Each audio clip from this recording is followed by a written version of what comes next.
E aí, galerinha, vamos para mais uma aula de Química com o professor Wanderson. Hoje vamos falar de distribuição eletrônica. Esse assunto tão falado e tão importante na Química e que muitas vezes traz bastante dúvidas para os alunos. Então vamos ver como que funciona essa distribuição eletrônica. Então, vamos lembrar o seguinte, né? A eletrosfera, como a gente viu no modelo de Rutherford-Bohr, ela vai ser formada por órbitas circulares, como a gente pode ver aqui na imagem. Tá? Então você tem um núcleo e eu tenho a eletrosfera. Nessa eletrosfera eu vou ter órbitas, onde os elétrons vão estar girando, segundo o modelo de Rutherford-Bohr. Essas órbitas elas podem ser chamadas de camadas eletrônicas ou níveis de energia. Tá? Nesse caso, o que a gente vai estudar é como os elétrons são distribuídos nessas camadas ou nos níveis de energia. No caso, são duas formas distintas de a gente observar a eletrosfera. E a gente vai ver como funciona, tá bom? Então, as camadas eletrônicas. Estudos posteriores ao modelo de Rutherford-Bohr preveram que as órbitas eletrônicas se agrupam, dos átomos conhecidos, se agrupam em 7 camadas eletrônicas. Coisa importante sempre falar. Vocês vão ver, vocês já estão acostumados a ver as imagens com 7 camadas. Existem apenas 7 camadas? Não, existem infinitas camadas. É bem importante falar que os átomos conhecidos, eles se agrupam nessas 7 camadas. Então, existem mais? Podem existir infinitas, a gente não sabe. Mas os que a gente conhece, os átomos que a gente conhece, eles ocupam até a 7ª camada. Cada camada comporta um número máximo de elétrons, conforme é mostrado no esquema a seguir, vocês já devem estar acostumados. Então, eu tenho o núcleo, a primeira camada eu chamo de camada K, nela eu tenho 2 elétrons no máximo. A camada L, eu tenho 8 elétrons. A camada M, 18, e assim por diante. A quarta camada N, 32, a camada O, 32, a camada P, 18, a camada Q, 8. Vale lembrar que, para as camadas O, P e Q, a quantidade de elétrons que podem ser colocadas aqui, ela é maior que as que a gente tem. Porém, os átomos que a gente conhece, eles vão ter, no máximo, essas quantidades. Daqui a pouco a gente vai ver como que a gente determina a quantidade de elétrons máxima, tá bom? Então vamos continuar. A distribuição eletrônica, ela vai acontecer da seguinte forma. Um átomo no estado fundamental possui todos os seus elétrons no estado mínimo de energia possível, chamado estado mais estável. E a energia total de cada elétron está relacionada às suas energias potencial e cinética. Tá? Então, vocês já devem ter estudado ou vão estudar em física a diferença de energia potencial e energia cinética. A energia potencial é aquela que está armazenada em algum momento. A energia potencial, como a gente vai ver aqui, ela está fazendo referência à posição do átomo, tomando-se o núcleo como referencial. Então, qual é a posição do átomo referente ao núcleo? Os níveis de energia, que vão ser quem identificar a energia potencial, são representados pela letra M e são designados por números inteiros que variam de 1 até o infinito. Como eu disse, eu começo da primeira camada, n igual a 1, e vou até a camada infinita. Eu não sei quantas camadas eu tenho. E aí eu vou ter N1, N2, N3, N4 e assim por diante. O segundo é a energia cinética, energia de movimento. Então, o que acontece? A energia cinética do elétron ela vai determinar pelo seu movimento na eletrosfera. E está relacionada com os subníveis de energia. Então, você tem os níveis e os subníveis. Então, os níveis têm a ver com a energia potencial e os subníveis com a energia cinética. Então, esses subníveis vão ser representados pela letra L e são designados por um número que varia da função de n, ou seja, o número do nível, indo de n menos 1 até infinito. Então, se eu começo do n igual a 1, eu tenho, então, n menos 1, 0. Ou seja, começa, então, o subnível 0. Olhando para cá, eu tenho um resumo dessa questão energética. Tá? Então, eu tenho valores de N, energia potencial, como eu falei para vocês, de 1 até o infinito. Então, 1, 2, 3, 4, até o infinito. Esses valores vão identificar as camadas, como a gente conhece, né? K, L, M, N, O, P, Q e assim por diante. Agora, os valores de L, energia cinética. Então, como eu disse, ele vai de N menos 1 até o infinito. Então, começando do 1, N menos 1, eu tenho quanto? 0. Então, eu só tenho essa possibilidade na energia cinética. Agora, no segundo nível, eu vou ter 2 menos 1. Então, eu posso ter 0 e 1. Não é isso? Então, eu tenho o subnível 0 e o subnível 1. E assim por diante. O 3 eu vou ter 3 menos 1, que eu vou ter 2. Então, eu vou ter o 0, 1 e 2, e assim sucessivamente. Os subníveis eles são representados pelas letras S, P, D, F. Como a gente só conhece, ou melhor, como a gente só conhece átomos, né, que apresentam um elétron nesses 4 subníveis, a gente vai trabalhar apenas com S, P, D e F. Ah, mas existe subnível G, existe subnível H? Existe. Só que a gente só vai trabalhar até o 4. Essa sigla SPDF tem a ver com os nomes do nosso orbital que eles são dados.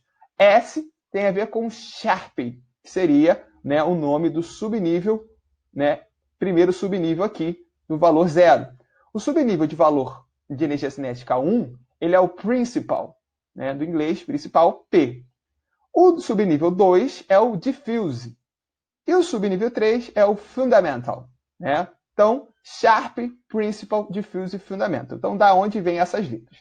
Beleza? Então, vamos ver como funciona um pouco melhor isso aqui. Tá? Como eu falei, né? De acordo com a energia do nível e do subnível, a gente consegue determinar a quantidade máxima de elétrons que eu vou ter naquele nível, naquele subnível. Essa quantidade ela vai ser determinada pela equação de Rydberg. Tá? Essa equação ela vai precisar de cálculos que a gente só vai ver no ensino superior. Então, nesse momento, a gente não vai abordar esses cálculos, mas vamos trazer já essa equação, que seria essa daqui. Então, o número máximo de elétrons com o mesmo n, né, ou seja, no mesmo nível, vai ser igual a 2 vezes n ao quadrado, onde n é o nível. Então, como a gente viu lá, nível 1. Tá? Então, n igual a 1. 1 ao quadrado vai dar 1, vezes 2 vai ser 2. Então, no nível 1, a quantidade máxima de elétrons que eu tenho vai ser 2 elétrons. E assim por diante, conforme a gente pode ver nessa tabela a seguir. Então, olha só. Valores de n igual a 1, como a gente viu, 2. Valores de n igual a 2. No caso, 2 ao quadrado, 4 vezes 2, 8. E assim por diante. Então, ó, como eu falei para vocês, o número máximo de elétrons que eu posso colocar no nível 5, 6 e 7 é bem maior do que a gente conhece. Tá? No nível 5, eu posso ter até 50 elétrons. No nível 6, até 72. E no nível 7, até 98. Porém, as quantidades dos átomos que a gente conhece vão ser, no máximo, 32, 18 e 8. Beleza? Tranquilo? E aí, né, pela mesma lógica, a gente pode deduzir os valores do número de elétrons no subnível, fazendo a mesma conta. Então, a gente vai ter a seguinte situação. No n igual a 1, eu tenho 2 elétrons, o L vai ser 0, que é o subnível S. Então, como eu só tenho o subnível S, eu tenho 2 elétrons ali. Tá bom? Lembrando que a quantidade máxima é 2, eu tenho 2 elétrons. No nível 2, eu vou ter no máximo 8 elétrons. Por que eu vou ter no máximo 8 elétrons? Por causa da equação de Rydberg. Agora, eu tenho o L igual a 0 e o L igual a 1. Então, significa que eu tenho tanto subnível S quanto subnível P. Se o subnível S cabe em 2 elétrons, o subnível P, já que só no máximo 8, vai caber 6 elétrons. E assim você vai seguir por diante. Então, no terceiro nível, eu tenho no máximo 18 elétrons, eu vou ter o subnível de L0, L1 e L2, ou seja, S, P e D. Então, S igual a 2, P igual a 6 e D vai ser igual a 10. Por último, eu vou ter aqui o nível 4, com 32 elétrons, que vai ter até o subnível F, L igual a 3, que vai ter no máximo 14 elétrons. Então, a partir dessa equação, você consegue dizer a quantidade máxima no nível e a quantidade máxima no subnível. Tranquilo com isso, gente? Tá? Então vamos lá. Cálculo da energia do subnível. Essa parte é muito importante, porque é ela que vai determinar a ordem de distribuição. A ordem de distribuição eletrônica vai depender da energia. O subnível de menor energia vai ser o primeiro a ser ocupado. E, ordem crescente, eu vou ocupando os demais. Tá? Então, para a gente poder verificar qual é o nível de maior energia, a gente vai somar o N mais o L, ou seja, o nível mais o número do subnível. Vamos comparar os subníveis 3D e 4S. Tá? Então, vamos lá. Se eu tenho um elétron no subnível 3D, o que eu tenho de informação? O M é 3 e o L é 2. Lembrando que eu começo do S, que é o 0, o P, que é o 1, o D é o 2. E quando eu tenho o elétron no 4S, comparando um com o outro, eu vou ter o N igual a 4 e o L igual a 0, já que o subnível S vale 0. Agora, se eu for fazer a soma do N mais o L para o elétron em 3D, eu vou ter 3 mais 2, que é igual a 5. E fazendo a mesma soma para o elétron no nível 4S, eu vou ter 4 mais 0, que é igual a 4.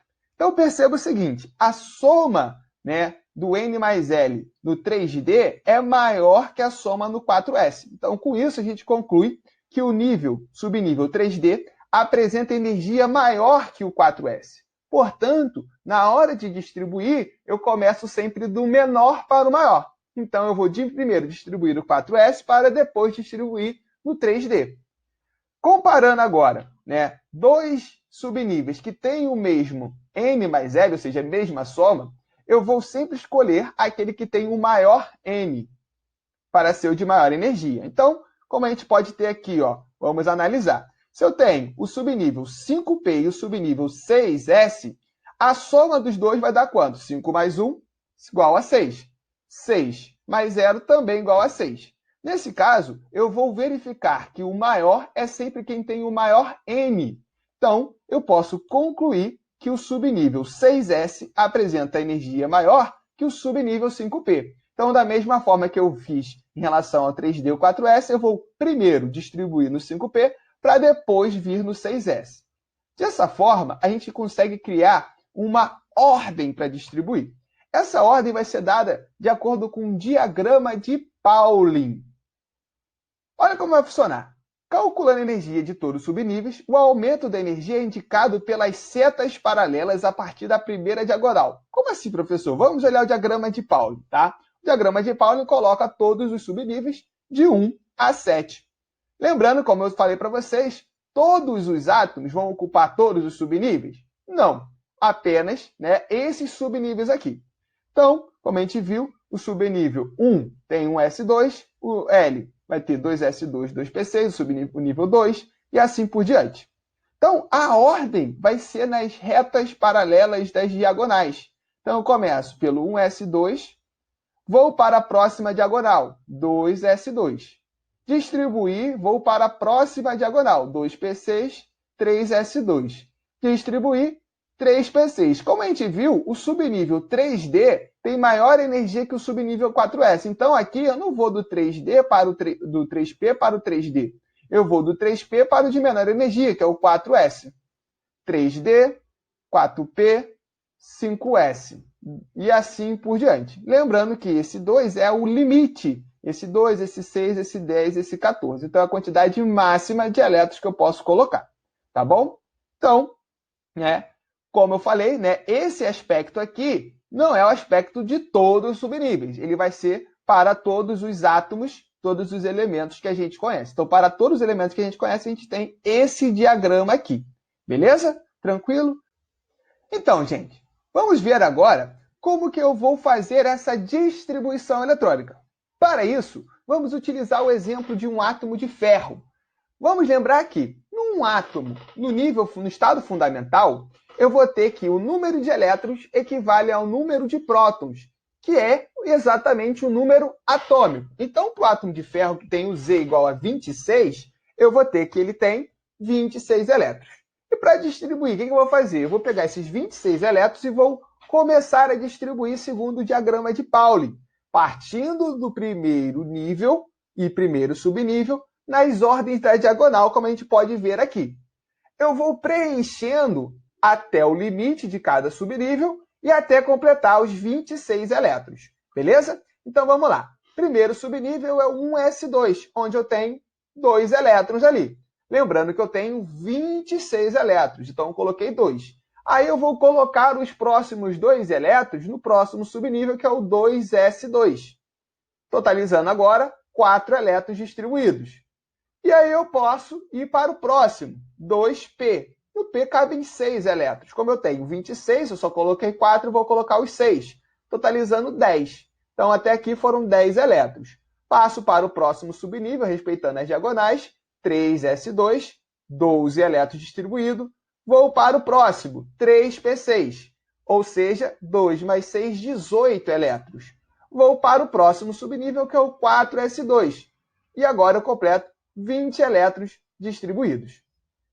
Passo para o próximo subnível, que é o 3D. No 3D, a quantidade máxima são 10 elétrons. Porém, eu tenho apenas 6 elétrons.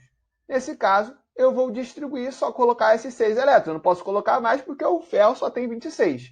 Então, dessa forma, eu concluo a distribuição eletrônica do ferro. Colocando em ordem, crescente de energia por extenso, ou seja, sem estar no diagrama, eu vou ter a seguinte configuração. 1s2, 2s2, 2p6, 3s2, 3p6, 4s2, 3d6. 3d6 ele vai ser considerado o nosso subnível mais energético, ou seja, aonde encontra os elétrons com mais energia. Tá? Então, nesse caso, eu tenho aqui o subnível mais energético. Agora, existe uma outra coisa que é muito importante na química, tá? Que é a chamada camada de valência, ou seja, a última camada da distribuição. Vamos lembrar que a última camada vai ser sempre aquela que tem o maior nível de energia, o maior N. Então, nesse caso, apesar de eu terminar com 3d6, o maior N está aqui no 4s2. Então, para eu não confundir, eu devo colocar isso em ordem crescente de N. E aí eu vou ter a seguinte distribuição. 1s2, 2s2, 2p6, 3s2, 3p6, 3d6. Perceba que aqui eu agrupei o terceiro nível, que é a camada M.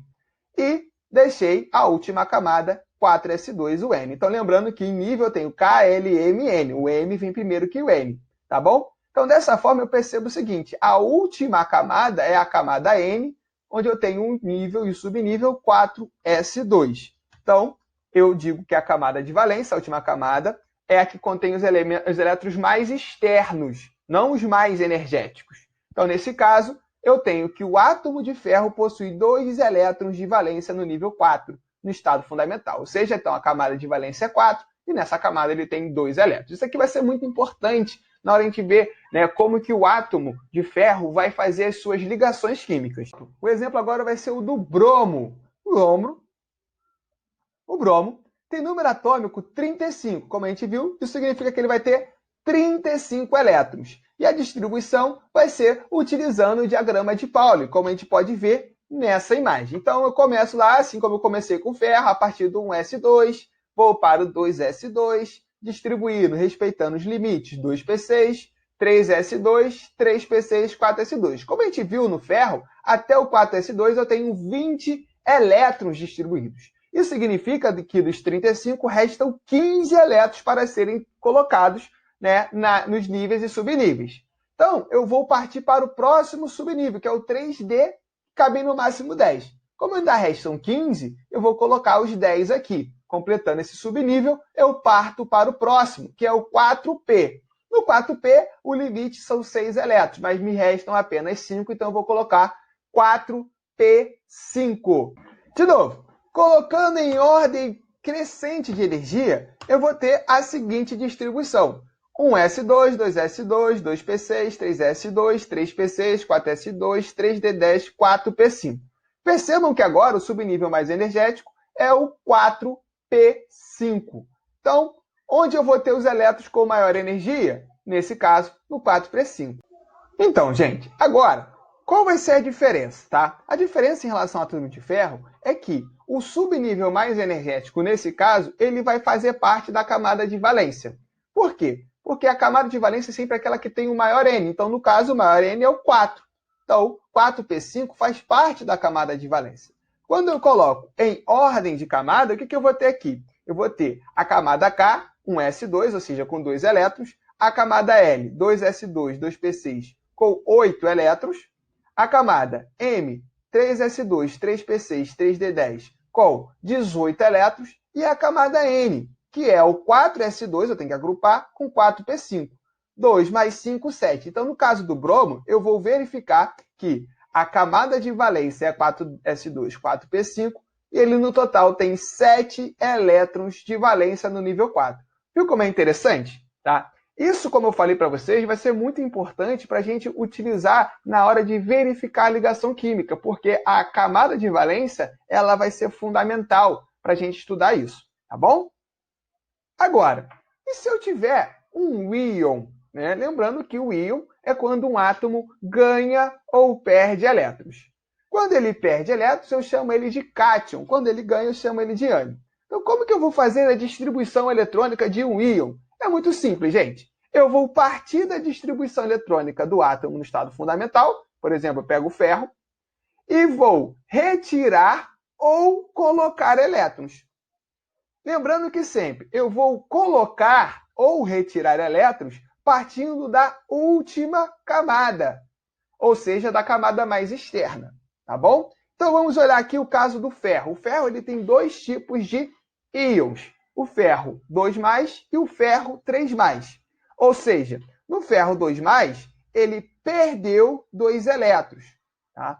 Lembra lá da aula anterior que a gente falou que quando ele está positivo, ele perde 2 elétrons e o ferro 3+, perdeu 3 elétrons. Então, como que eu vou fazer a distribuição aqui? Vamos olhar. Como a gente viu nos slides anteriores, a distribuição eletrônica do ferro é essa daqui, tá? Terminando no 3d6. Só que eu vou tirar os elétrons da última camada, que é a qual? A de último nível. Então, eu vou começar tirando daqui. No caso do ferro 2+, ele vai perder 2 elétrons. Como eu tenho no 4s2 2 elétrons, então eu vou retirar esses 2 elétrons. Então, o que acontece aqui no ferro 2+, ele não tem o 4s2, ele para no 3d6. Então, qual vai ser a distribuição do ferro 2+? 1s2, 2s2, 2p6, 3s2, 3p6, 3d6. E no caso do ferro 3+, ele vai perder 3 elétrons, ou seja, vai perder 2 elétrons do 4s mais 1 elétron do 3d. Se ele for perdendo, eu vou tirando mais 1 do 3d, e assim por diante. Se eu tirar todos os elétrons dos 3d, eu vou para o 3p.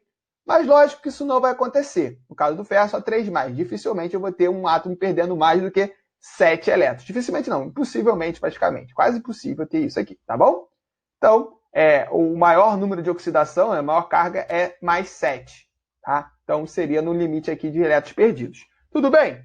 Tranquilo? E no caso de um ânion? Aí, no caso de um ânion é a mesma coisa, só que ao invés de tirar, eu vou colocar elétrons. Tá? Então, deve-se adicionar os elétrons que foram ganhos no nível e no subnível mais externo, que estiverem incompletos, tá? Do átomo no estado fundamental. Tá? Então, você vai estar incompleto. Se tiver completo, você vai colocar num a mais. Tá? Por exemplo, se você tiver lá, terminou com 4p6, então você vai colocar 1, mas o p6 já está completo, então você vai para o próximo, que é o 5s.